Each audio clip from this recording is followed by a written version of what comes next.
अला रसूलिल करीम। नाज़रीन किराम, जब से हमारी कांग्रेस इख्तिदार में आई है, हमारे तेलंगाना का हाल इतना बुरा है कि फरियाद किससे करें हमारी समझ में नहीं आ रहा है। और जो ओहदा जिम्मेदारी का है वो ओहदा हमारे सीएम साहब ने अपने पास रखा है और ये समझ रहे हैं कि आप सिर्फ ओहदा रखने से पूरे हालात शहर के तेलंगाना के अच्छे हो जाएंगे। ये आपकी गलतफहमी है।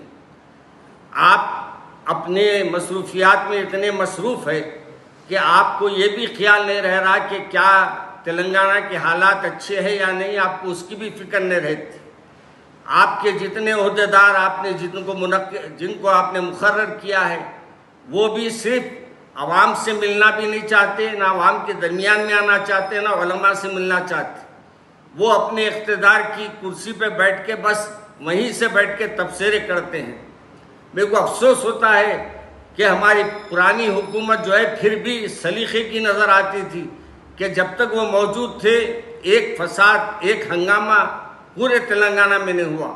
लेकिन जब से हमारे मोहतरम तशरीफ लाए हैं कांग्रेस के जिम्मेदार, जब से कुछ ना कुछ शहर के हालात, तेलंगाना के हालात दिन ब दिन बिगड़ते जा रहे हैं। और हमारे सीएम साहब ना उसके बारे में आईजी से बात करते, ना जिम्मेदाराने पुलिस से कोई बात करते हैं, बल्कि वो ये समझते हैं कि मैं सिर्फ ओहदा लेकर बस मेरे लिए काफ़ी है।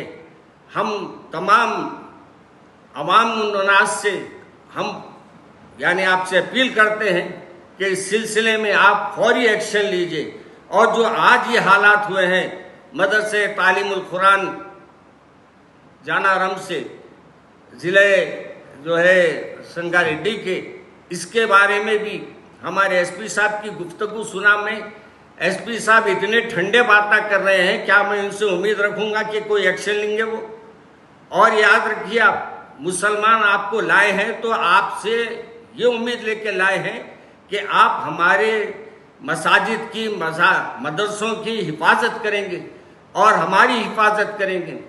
मगर अफसोस ये होता है कि आप हिफाजत की जगह हमारे लिए ही मसाइल पैदा कर दे रहे हैं। और मैं हमारे मोहम्मद अली शब्बीर साहब से भी कहता हूँ, जो अपने ओहदे के बारे में बार बार कहते हैं, मैं ये कहता हूँ कि आप उलमा से मिला कीजिए। आप सियासी हल्कों में जाते होंगे, उलमा के घरों को जाइए और मिलिए उनसे, मिल के उनसे पूछिए कि भाई आपकी क्या ज़रूरतें हैं। उनकी ज़रूरतें मदारिस की जिम्मेदार वालों से मिलिए, उनकी क्या ज़रूरतें हैं मालूम कीजिए, उनके हालात अतराफ के मालूम कीजिए। जब तक आप एक ओहदे पे फायज है इसको अंजाम दीजिए, वरना आपको भी भूलने लोग देने लगाएंगे।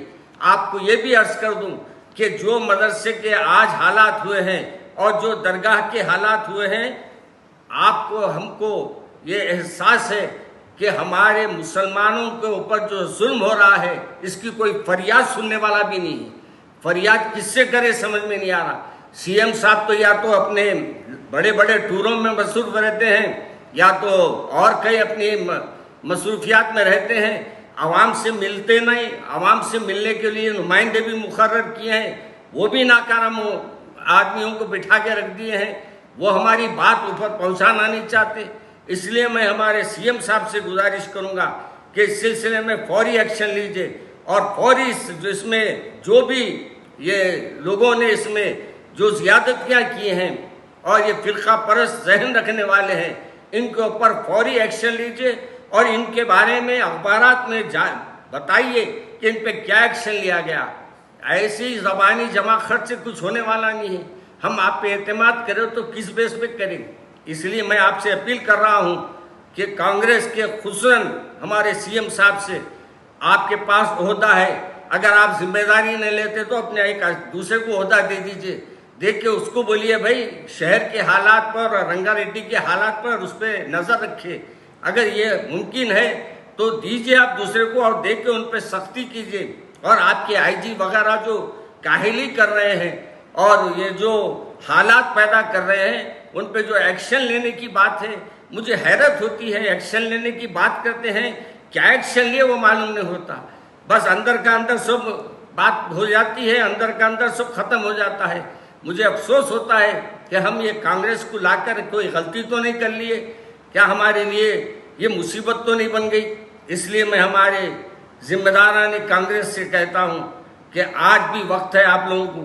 अब तक है रंगारेड्डी में कितने हालात अपने जो कुछ हुए हैं आपके तेलंगाना में, इसका आप जायज़ा लीजिए और जहाँ जहाँ ये हालात हुए हैं उन पर ख़ास नज़र रखने के लिए वहाँ के पुलिस के जिम्मेदारों को हिदायत दीजिए। अस्सलाम वालेकुम।